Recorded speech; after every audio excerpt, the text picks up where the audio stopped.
end of the day, all depend on your personal enthusiasm. We hope that you'll benefit from the groups that you're in and get the nature of the day. It's not just about the Holocaust. It's not just about the events in Maus. It's about the whole historical period of time and aftermath as well. We are blessed to have many, many wonderful people who have given of their time, both from within the high school community and outside in the larger community and across the United States, who have joined us this morning.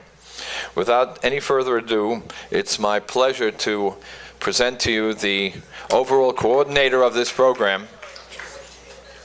You want to stand up and tell us who it is now? Miss Rachel Kurtz.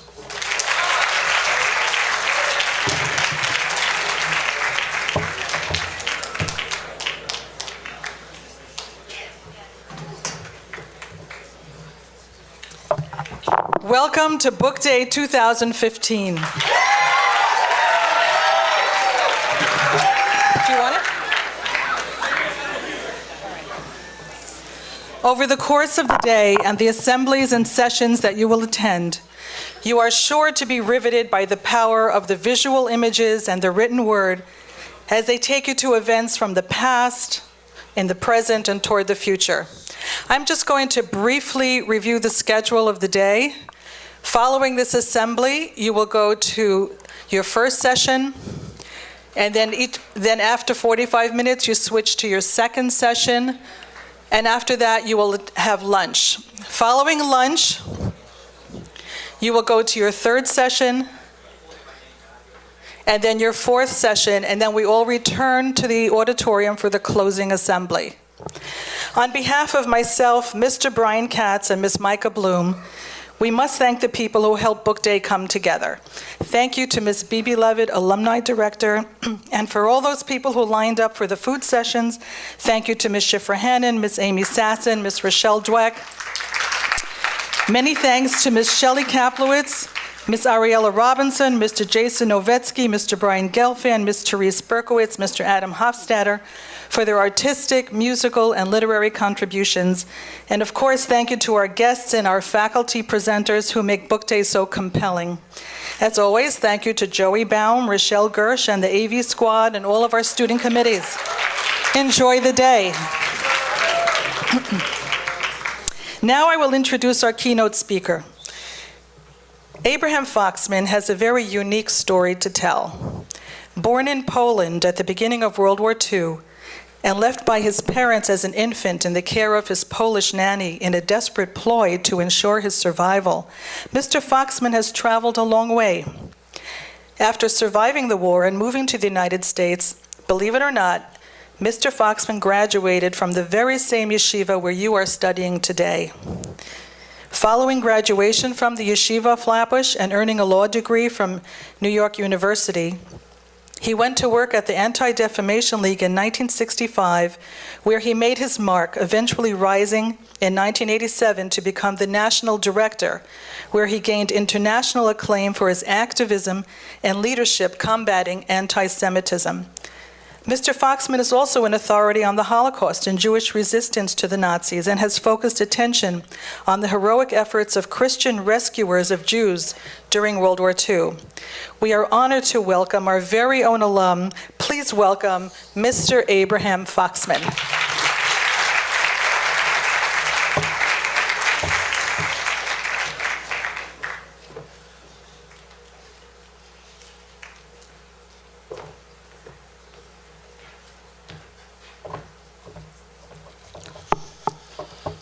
Thank you. Good morning. Good morning.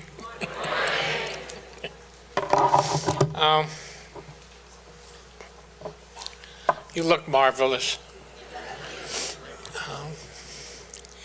It's a very mixed feeling in terms of homecoming. It's a strange way of coming back. I went to Yeshivah of Flatbush when it was in another place. So these things are not familiar to me, but the feeling and atmosphere is. I'm I'm not really sure what message I'm about to give you. So let's see where we go. You've heard, I was born in the wrong time in the wrong place for a Jewish kid. Poland 1940 was not a place to be Jewish. And I survived. I survived whereas 1.5 million Jewish children perished solely for the crime of being Jewish. Growing up, and it was really while I was in high school that I began to struggle with what it is that I had survived. What does it mean? What is its impact? Was it significant? And in the early years of growing up, there were some very, very deep, serious, universal questions that I pondered. Why did it happen to us? Why was the world silent? Why didn't the Almighty intervene? And why, from a very personal perspective, did over 1.5 million Jewish children perish? In addition to those universal questions of why, there were some very personal questions of why. My parents, who survived, struggled every single day, every single night, with the very personal question of survival. Why they? Why they and not their sisters and not their brothers, who were more pious, who were more loving, who were more giving? And I too, at a certain point in growing up, began to struggle with, why did I survive? I realized after a number of years that there are no answers to these questions, that they remain as questions, and if you will, to this day, I don't think any of us have answers, but we still continue asking those questions of why. So in an effort to better understand, in an effort to try to understand what it is that I had lived through, what it is that I had survived, and what it means in terms of my future, my role, my responsibility, I studied the Shoah. I studied the Shoah in many phases. And I learned 2 significant facts for me that had impact on my life. And I hope in some respects, if you pursue that direction from this day or whenever you study that period, it will impact somewhat on your life. I learned 2 things. I learned that the world knew that despite what we hear, people didn't know. There was no CNN, there was no 24-hour news, there was no internet, but the world knew. What was the world? Those places of power and decision, the capitals of the world, knew that Jews were being butchered and slaughtered. And we now know from the records that have been revealed after 50, 60, 70 years, that in most capitals, they knew the details. They knew exactly on August 21st, 1941, how many Jews were slaughtered in Minsk and Pinsk and Bialystok and Ukraine. They knew. And they knew, and they did very little about it.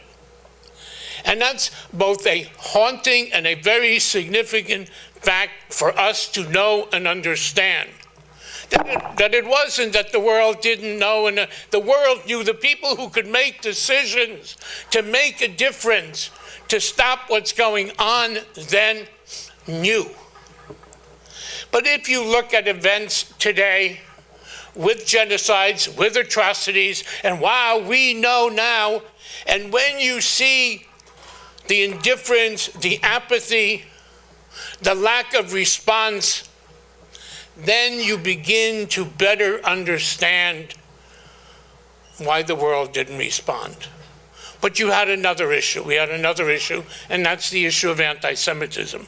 That's the issue that it was Jews that were involved. And if you look at what happened in France,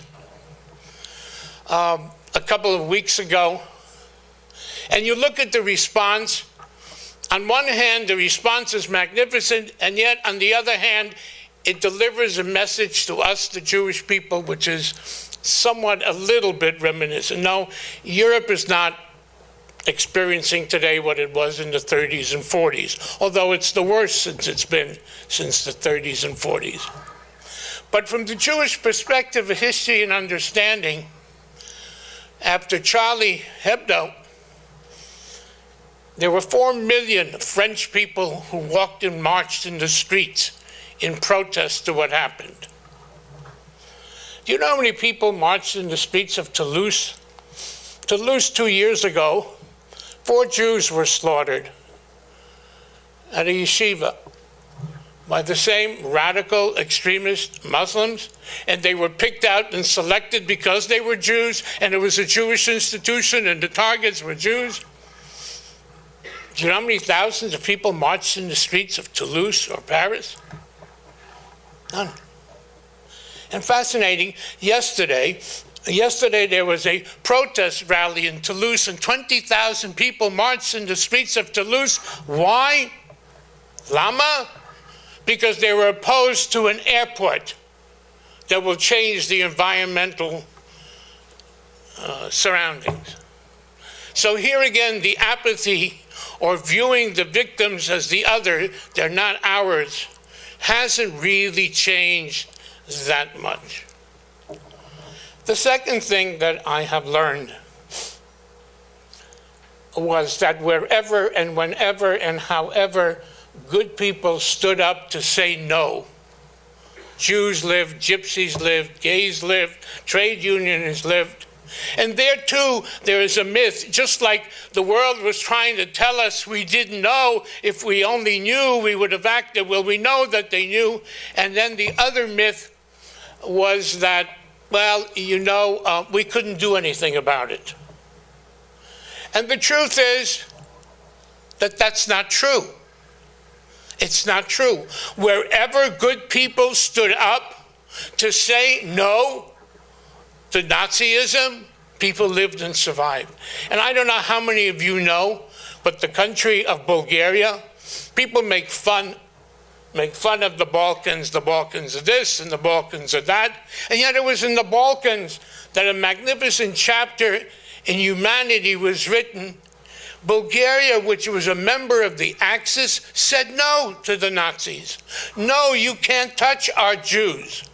And whether it was the president or the king or the parliament or the patriarch or the peasants, they all said no, and 50,000 Jews survived. Yes, they didn't save other Jews. They only saved their own Jews. But if every country saved their own Jews, we'd have no Shoah. Albania, not a country that gave us music and art and philosophy. They saved their Jewish community by saying no.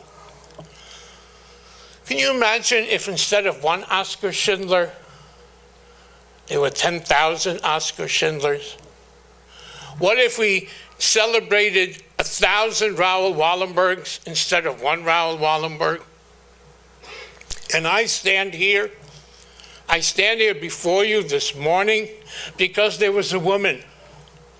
She was my nanny. She wasn't that brilliant. If you would have asked her had she survived what she did, she didn't do anything tremendous. She never measured the risks of what it meant to save a Jewish child, because if she was caught by the Nazis, the first bullet would be for me and the second bullet for her. But she had the courage, the compassion, the humanity, the Christianity to risk her life to save me. And so I stand here as living proof that people could make a difference if all they did, and the all is not that simple, if all they did was to stand up and to say no. I've been very privileged. I've had the opportunity for the last 50 years to be part of an effort, of an institution, of an organization that has enabled me to spend my adult life dealing with the two elements that formed my life. One almost destroyed me, which is hate and anti-Semitism, and the other is respect and tolerance and understanding and courage and compassion to stand up and say no. No to bigotry, no to hatred, no to racism. And so I've been very lucky in fighting anti-Semitism, and I've been very lucky because I had the opportunity to help and develop relationships and respect between peoples and religions, etc. And I guess to the extent that I have a message for you, in a way it's not very sophisticated, not very complicated, but in another way it is very difficult. I would say to you, if you remember anything that I have said tomorrow or 5 years from now or whatever, is that each one of us, each one of you, have the ability to make a difference. And sometimes it's as simple or as difficult or as courageous as saying no. We in the ADL have dealt with bullying for as long as I remember. Bullying has become now in the news and popular because of cyberbullying. But bullying is prejudice. Bullying is I don't like you because you're not like me. I don't like you because you're tall. I don't like you because you're green. I don't like you because you're gay. I don't like you because it doesn't matter. And what we know is that it is a prejudice, and it is a prejudice that can be prevented sometimes, and I say it with a great deal of respect, simply by somebody saying, don't say it. Don't say it. That joke isn't funny.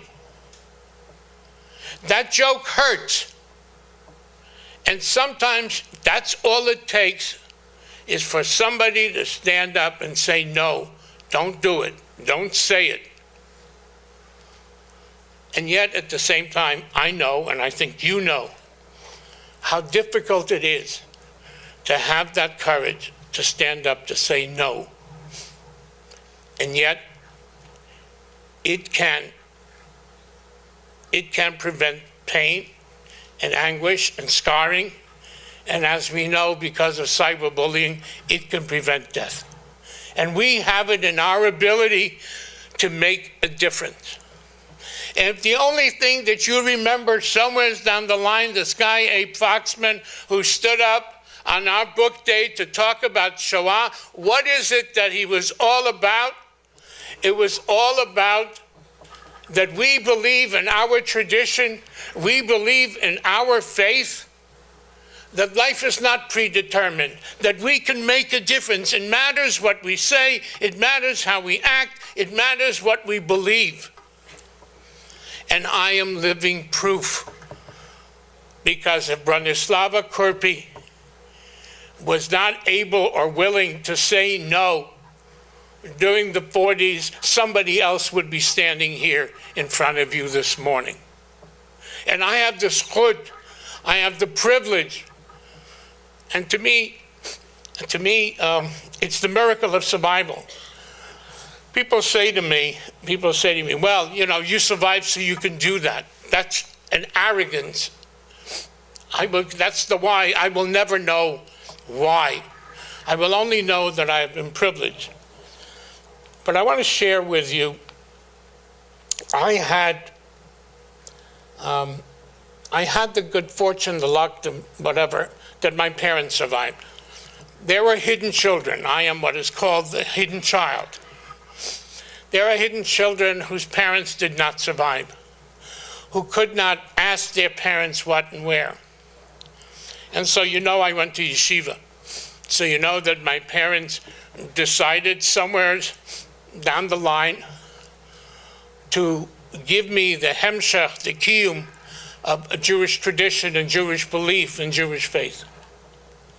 And when I was old enough, about your age,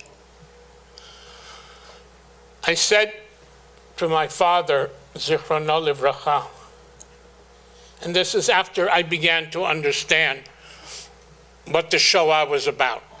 And I said to my father, how can you teach me belief in God and faith after what you and we have lived through?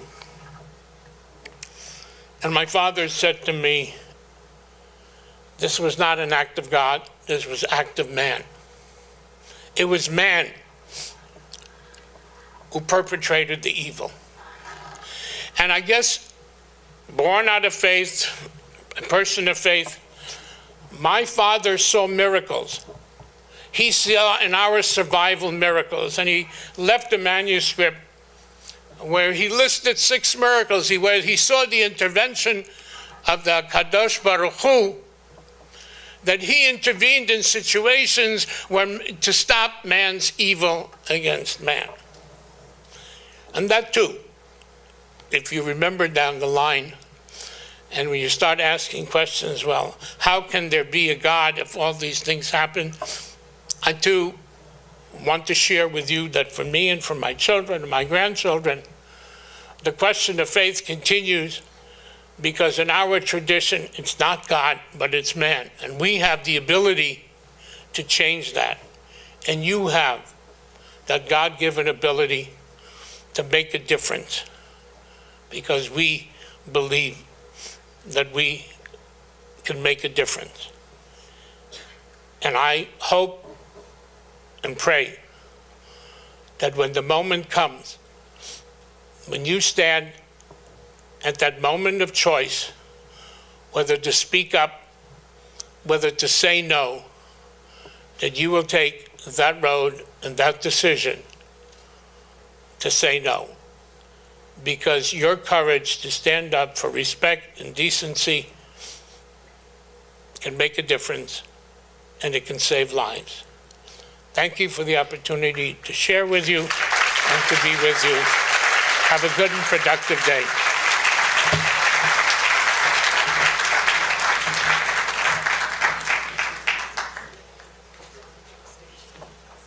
Okay. You tell me when.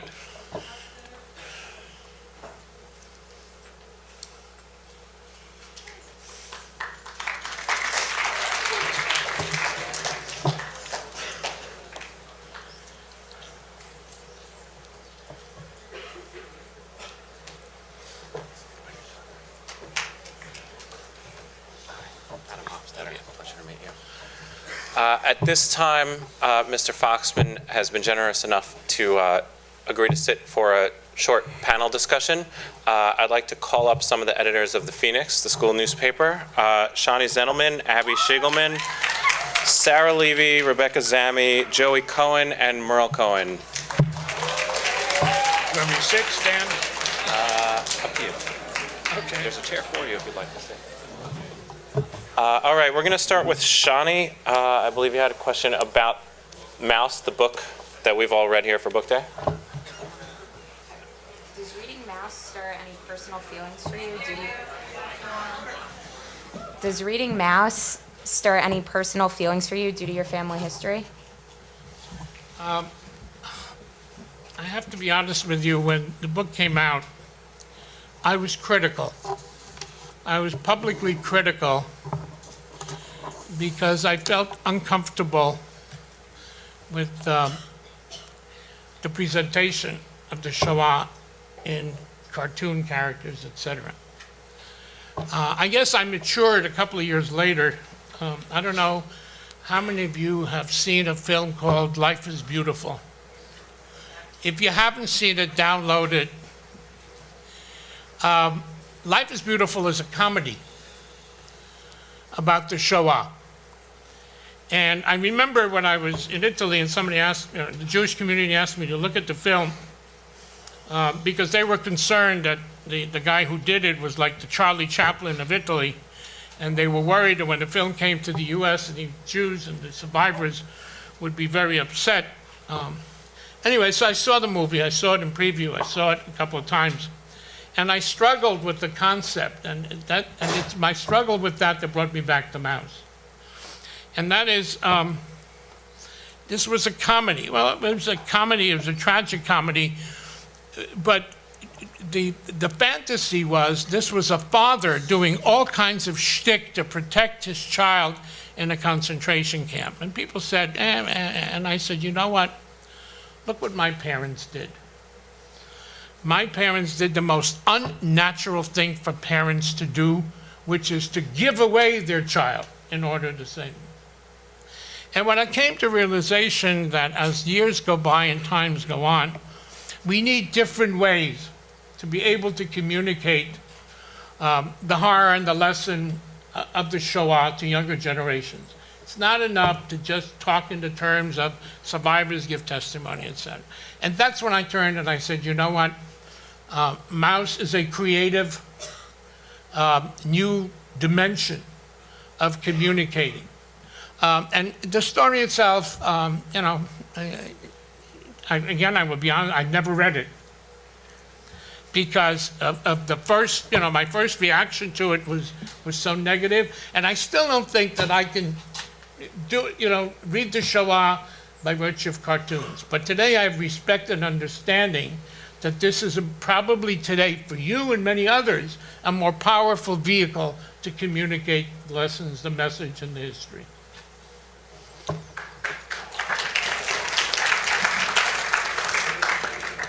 We'll go to Joey next. You had a question about Flatbush? That's the tough one. How do you feel your Flatbush education has allowed you to further your apparent success in the real world?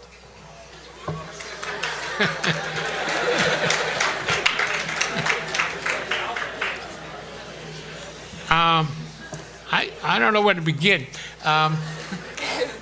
I will say, so I will tell you, and I don't know whether it answers your question. The education that I received, and I'm not talking about secular subjects, etc. The Jewish education that I received, I find, and this is how many years later, 50, 60 years later, is phenomenal. The stuff that I understand, the stuff that I remember, and again, I will tell you, I speak Hebrew. Now, not all of you graduating here will speak Hebrew, but the one thing that I knew is if you wanted to learn to speak Hebrew, you could learn to speak Hebrew, Ivrit Chaya, not Ivrit, you know, from Sfarim and Tfilah, etc. And in terms of my adult life and my relationships with Israel, with the leadership of Israel, just on one item, the fact that I can communicate with them in a language and in a manner which gives respect to them and to the culture, etc., is phenomenal. And I am flabbergasted how often in whatever it is that I do, I'm able to pull out from the kishkin, from my memory, the stuff that I have learned about Yiddishkeit and apply it to the rest of the world. In terms of the education of secular, yeah, again, it's wonderful. It depends what you pick up, and you can. I went to City College.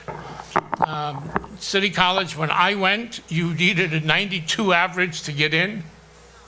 I went to NYU Law School.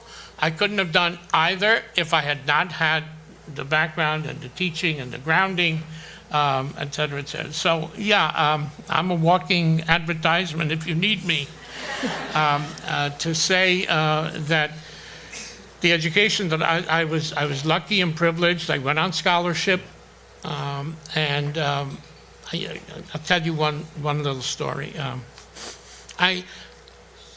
I never knew who, I went on somebody's scholarship. We moved into Brooklyn at the middle of the year, and I applied to Flatbush, and they said, okay, you're a good enough student, but we have no scholarship money. So come back next year. And 3 days later, I got a phone call and saying, you can come. And 7 years later, when I graduated, and I went on a trip to Israel, and on the ship, the principal, Mr. Braverman. Braverman came in with a guy, gave me an envelope, and said to me, Abe, I want you to meet the guy who paid for your education. His name was Solomon Goodman. He was the president of the yeshiva. And when he heard the story that there's a survivor, a kid who's good, and he wants to go to Yeshivah of Flatbush, but we can't afford it, he said, I put through 5 kids through the yeshiva. I put through 6. And unbeknownst to me, for 7 years, he paid for my tuition. And there on this trip to Israel, my first trip to Israel, he gave me a check as a gift on my graduation. So anytime Yeshivah of Flatbush wants me to come and give a commercial, you got me.